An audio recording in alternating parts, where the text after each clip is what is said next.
Let me tell you about a conflict. A conflict that some people believe is as old as time. I'm referring to the Israeli and Palestinian conflict, of course.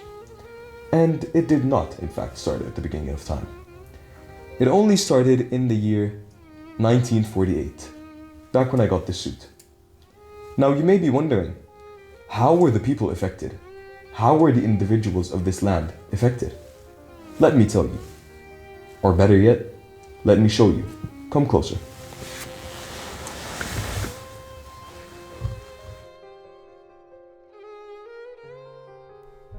But first, we have to go all the way back. Back before the year 1948. Everything in Palestine was, well, it was great. There were many villages and communities, and everyone was safe, living in peace. There was a lot of religious and ethical diversity, including Muslims, Christians, and Jews. They had some of the best environments in the world. There were many diverse ecosystems, bodies of water, and rivers like the Jordan River. They had some of the best agricultural lands ever. Palestine used to be allies with almost every single Arab country and had no political tension with anyone. But that all came to an end in the year 1948. Hello. Today we're going to be interviewing a very well-educated and an extremely cultured, seasoned, very wise Palestinian woman who spent most of her career as an educator and most importantly, who is very dear to my heart, Samia Dawani. How and when did the Israeli occupation start? I think these people had, the Zionists, had a long-term scheme from the 1800s, I don't remember exactly when, to come to this area of the world because of its location. And they used the pretext that this is originally their land because in this area, in the past 2,000 years, there were all kinds of peoples living here. The Arabs mainly, from the beginning. The Jews lived for a while, the Canaanites, the Jebusites, so many people lived here. So it is nobody's really land except those who have been there for almost 2,000 years on and off. That's right. And they wanted this land, and they had much huger schemes of in the future slowly controlling and becoming the center of power for the whole world, not only this area, but first the Arab lands, and then on to other things. And they are people who are obsessed with money and think and believe that money is the means for everything that someone can achieve in this world.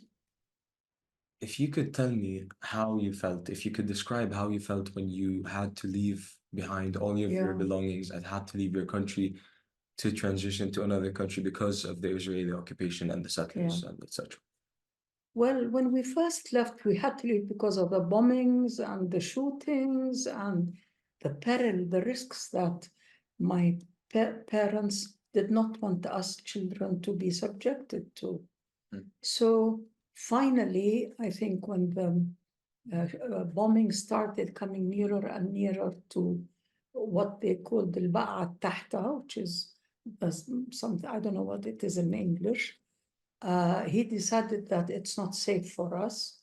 We used to sleep under the table in one of the inside rooms because of the shootings and the bombings. So he got a small truck. We just crammed a few things of ours in it, and we went to Bethlehem thinking it would be for a short while. That was, I think, I'm not sure, but I think it was in May. And that's how it started. Of course, to me, it was just as a kid, it was a move, or like going every summer somewhere with my parents to Haifa or to Nazareth, but this one took a long time and we never returned. How has all of this affected the lives of innocent Palestinians like yourself, and how has it played a major part in your life? Well, I want to tell you something important. I am, if you want to call it a first or second generation immigrant from Palestine. My parents were the ones who really had the bad end of the deal. And I think they really, they died with a strong pain in their hearts. For me, I was young, but at the same time, as I grew up, I realized that I couldn't be, I became, but that I couldn't think that I am Lebanese, Jordanian, American. I am Palestinian, and I cannot claim that or be able to get that nationality for myself. So in time, I got married and had children, but it always stayed in my heart, in my mind, in my body, that there is something wrong with what happened.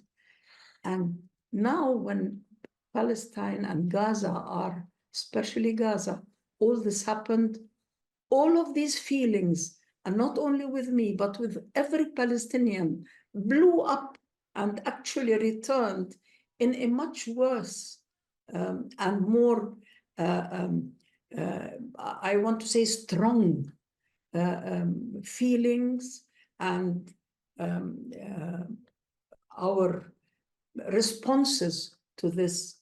And all of a sudden, they don't realize that they have ignited once again all, I don't want to say the hatred, but all the disgust and all the refusal of the Zionists in every single Palestinian all over the world.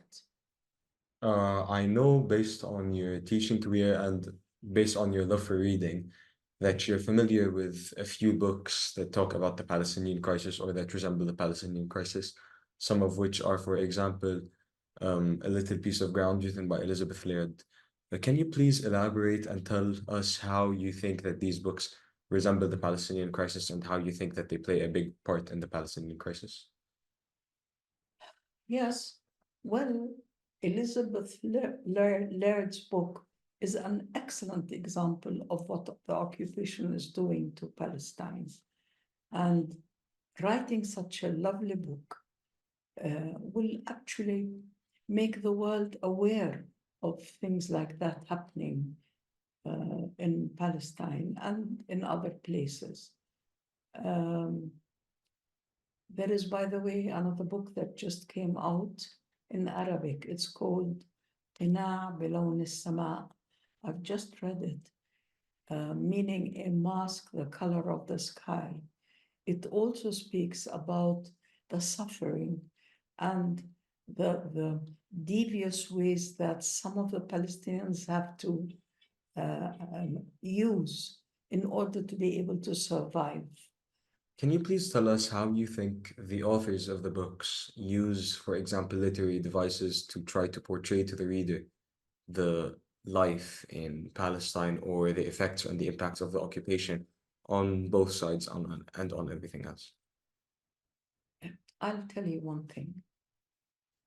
Most writers and novelists normally are honest to their feelings and to the world around them.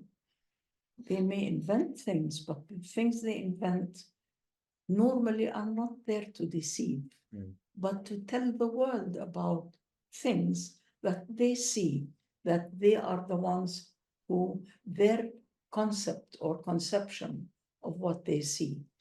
Elizabeth Laird could see what was happening in Palestine, in Jerusalem, I think it was. I read it some time ago. And how these kids suffered because of the occupation. In other books as well, like this book I just spoke about, it also depicts the suffering and the cruelty and the disregard for humans like Arabs, the apartheid applied by Israel against the Palestinians, the theft of land, the theft of the culture, the theft of the food. the theft of the clothes, the theft of the traditions, because they themselves don't have these things. They have to invent them, so they stole these things. But as you can see nowadays, people are realizing that the whole of the Zionist state is based on a huge lie.